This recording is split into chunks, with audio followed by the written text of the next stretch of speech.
Well, swinging through another week. It's Thursday already, and now it's February, and it's February. Cheers. It's not quite 9 o'clock yet. 8:53 in the morning. Cheers, people.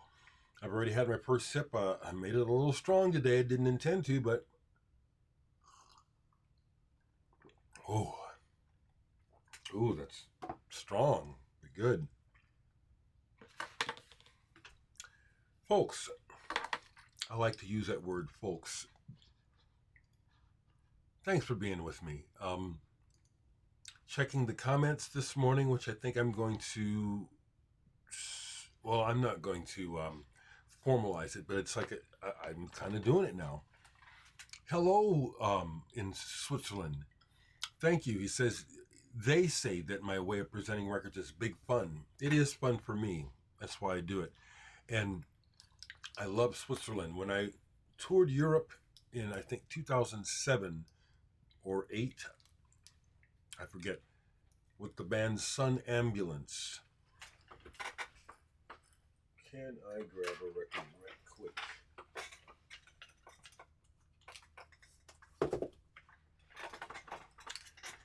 We played Switzerland. We played a few towns. I forget.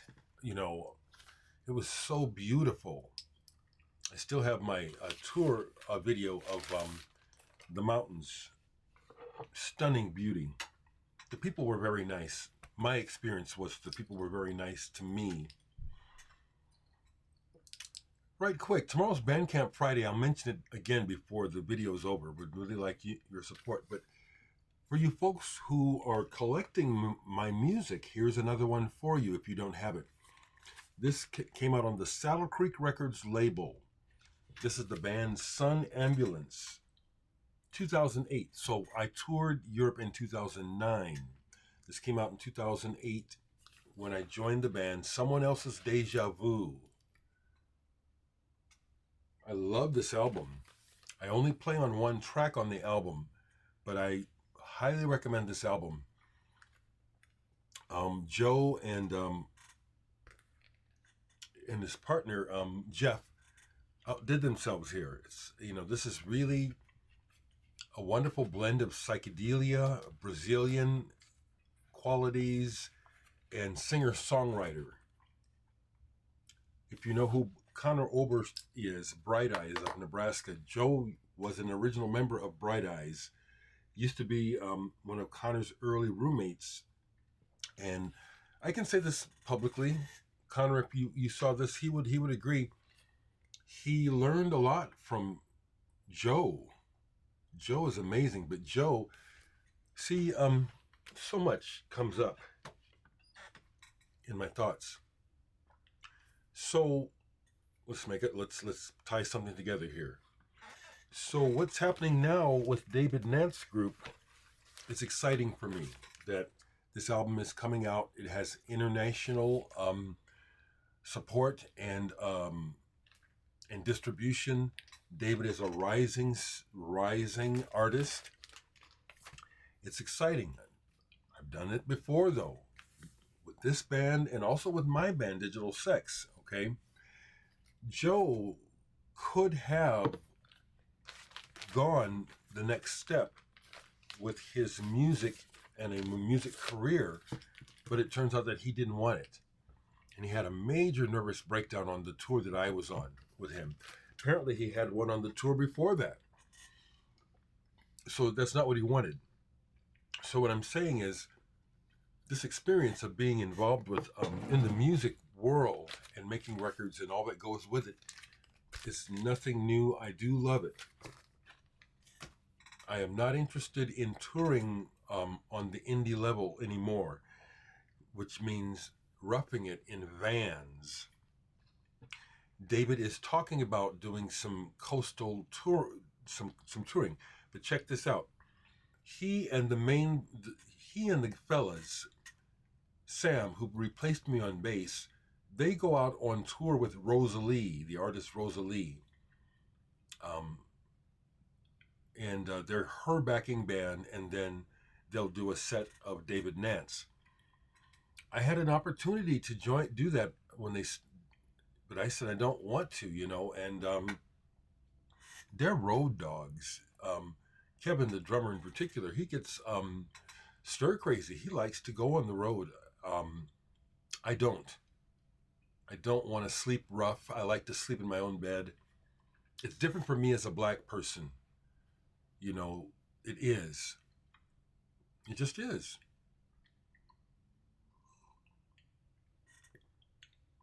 So if something special comes up and David offers it to me, like if we get some decent tour support, I'll go out. But I'm not sleeping in no damn back of a car. I've done that before.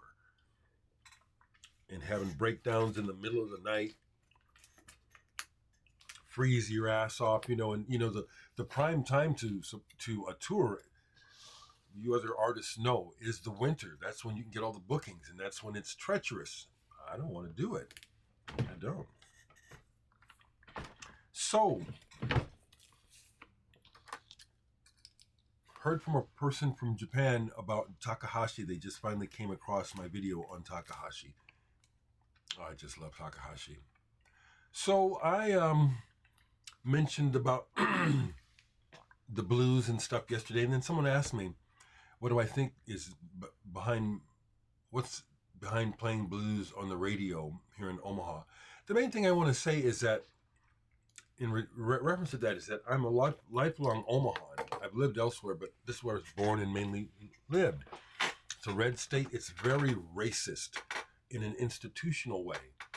If you lived here, I could point it out to you. To me, it's like we're in a time warp. Who wants to listen to the blues? Omaha's not known for a blues scene. There's no active blues scene in Omaha. All the blues that they play is by black people, except for a few, like Stevie Ray Vaughan. The community here, we don't want to hear. I can say we don't want to. We're not listening. Black people aren't listening to that stuff. Why? And it's so weird. It's like you play the blues, which is definitely black, but you don't like the people. And I live in my neighborhood, which is considered the ghetto, is the most blighted part of the city, the most ignored, the one that the city in general tries to act like it doesn't even exist. I could go on and on and on, but I'm not imagining the weirdness about racism in this country and in my state, and how the radio is like, it's like we're in a time warp, in particular the public radio station. It's like there could be all this programming and all this music, and the clear channels too. You don't hear current music. It's like we're in a time warp. It's weird, and I don't like it. So also on the blues, people started to talk to me about, don't bother me with the blues. People, I'm ahead of you, okay? And if that sounds arrogant, it is, because it's true, okay? I know the blues. There ain't nothing for me to discover there. I don't give a fuck about the blues. Last night I was, Blake stopped by last night, and while I was here, I played him some of this, Captain Beyond. Remember I showed it yesterday? And as we're listening to it, I said to him, well, there it is, the first track on the album, which is a really hard-driving, cool, progressive rock song, dancing madly backwards. But it's the blues. It's a blues form, but it's what they take and do with it. And then they end the song by coming completely out of the blues. That's what I'm interested in. Okay? That's what I'm interested in. Well, I had Blake here talking about plans. We have planned the next session for Saturday for the Muse.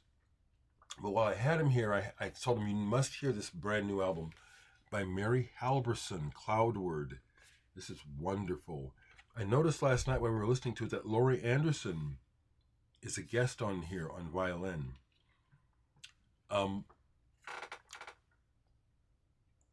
My musician friends are all crazy, like me. I think I hide it pretty well, maybe not. So what I like about Blake is he listens deeply, he's a crazy musician. He listens deeply.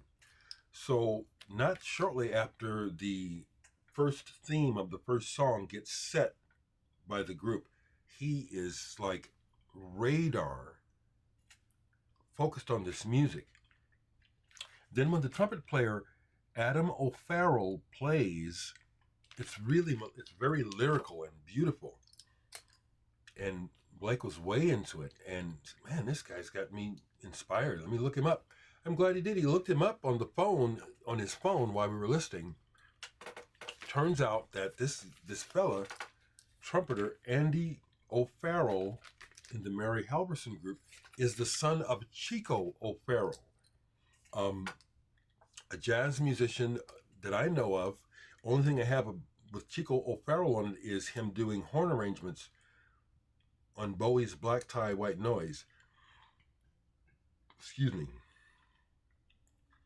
But as we're listening, and he's looking up his background and stuff, it became apparent. This was a person who grew up in music, and you can hear it in his playing. This album is fantastic. This is excellent modern jazz. Cloudward.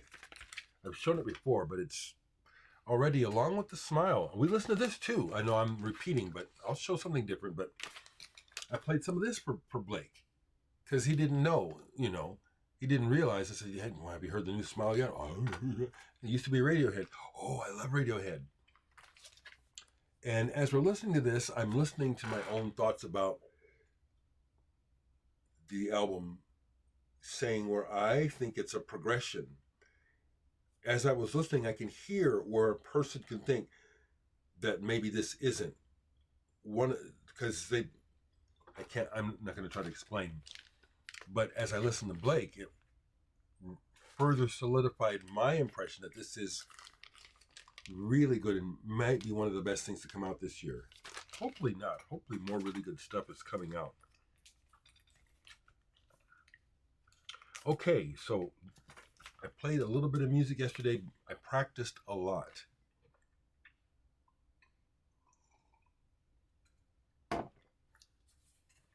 This is neat. I am actually learning how to play with both hands on the keyboard.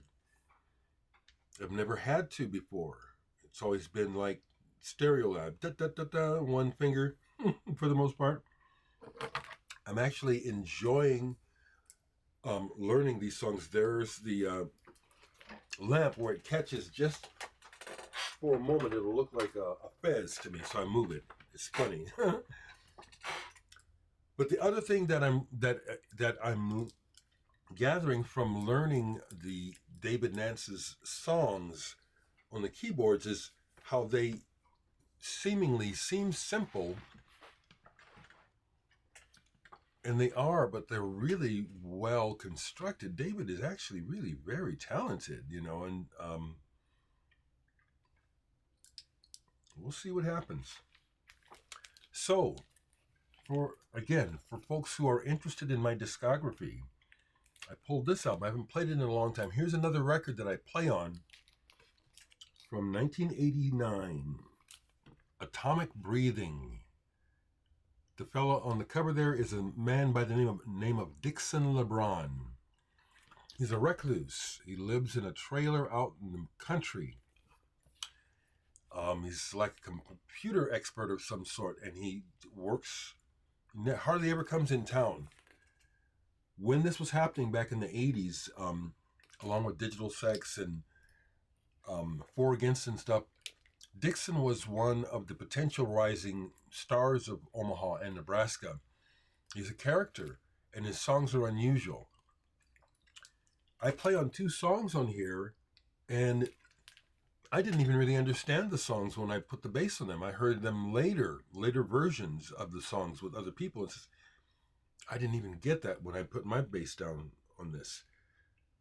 But Dixon liked it, so he released it. There's another bass player on here, Steve Warsaki, who's in the Click. Very talented bass player.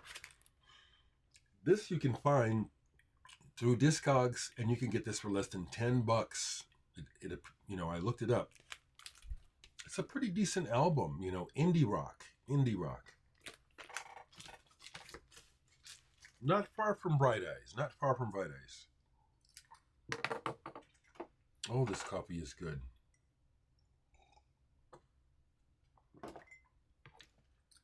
Yeah, rehearsal on the piano is on my agenda for the day. I want to be able to play these songs really well. Um, yeah. So I watched some TV yesterday. Just right quick. I watched part of some documentaries on Moms Mabley. I knew about Moms Mabley, but I watched a couple of documentaries on her. She was one of the first stand-up comics, and she's a woman. It's fantastic. I used to have Moms Mabley records. I don't have them anymore. I was watching some stuff about genealogy, about the Sami nomads in the Arctic. Then I was watching this channel, this NYTN, this woman who, first I was reading about the Louisiana Redbones, and then the Melungian DNA study. Interesting. And I caught another one where this woman was talking about people who passed for white in the past to make it in the world. Donna Drake. It's like, oh, wow. She was black.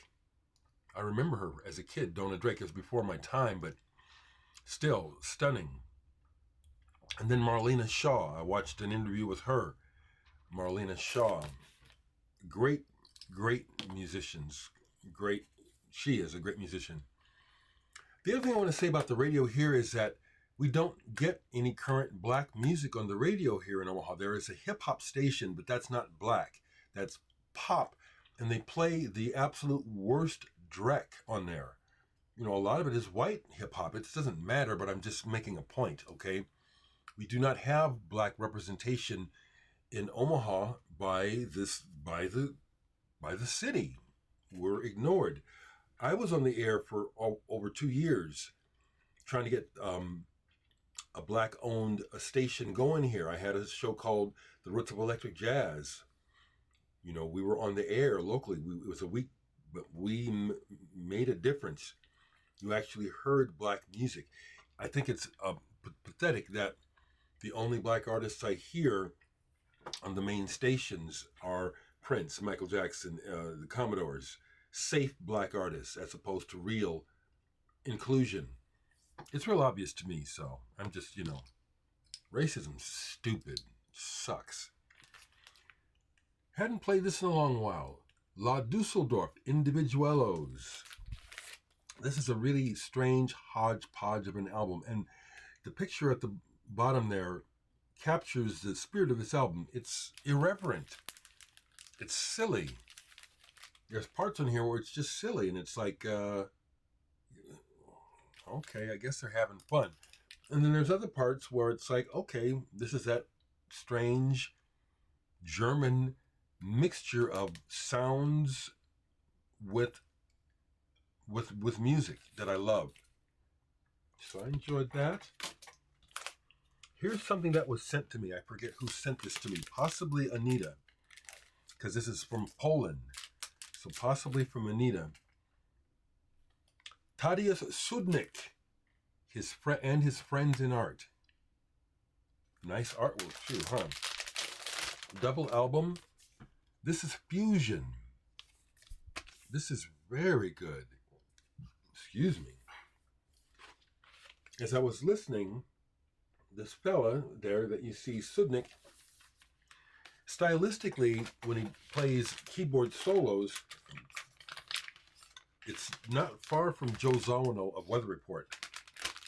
This is good stuff. Not commercial at all. Deep listening. Very jazzy. This is really good. As I'm looking here now, I'm seeing that these songs here are with different groups. It's not all the same group. So this may be some sort of, friends in art.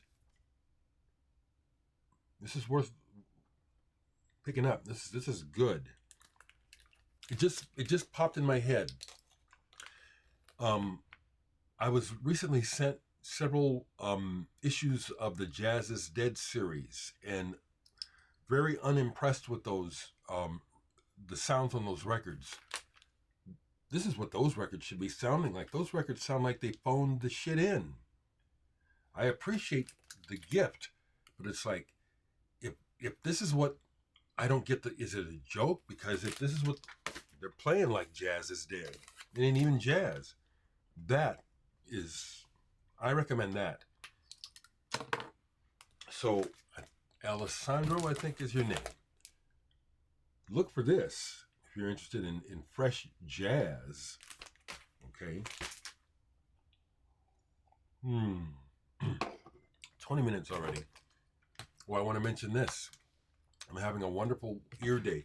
I thought yesterday was a good ear day. You know, it was pretty good. It was, but I got up this morning. Oh man, it's almost like normal. It's quiet. It's a blessing. Here's a promo item that I forgot I had. Dave Stewart and Barbara Gaskin. Dave Stewart, who was in Egg and Hatfield in the North and Bruford. I love his keyboard playing. This is a one-sided promo item to promote their album Up From the Dark, which I do like. It's pop, but David Stewart's knowledge of chords and the way that he embellishes things is I love it. So I forgot I had this clear vinyl, one-sided. Dave Stewart and Barbara Gaskin. Yeah, I'm in a different world. They had a minor hit in England with the cover of the song It's My Party, originally by Leslie Gore. And if I remember correctly, Leslie Gore was produced by Quincy Jones.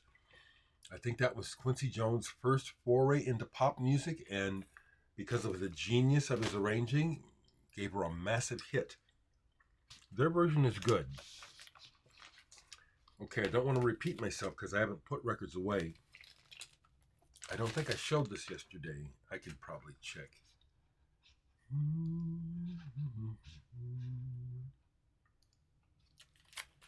So tomorrow is Bandcamp Friday, and again, I would really appreciate your support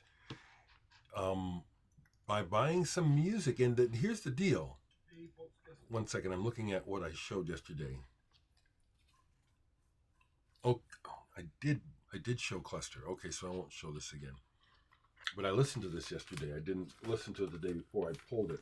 Love this album. Love the design. This is a groundbreaking album. Anything else down here that I didn't? Anything new?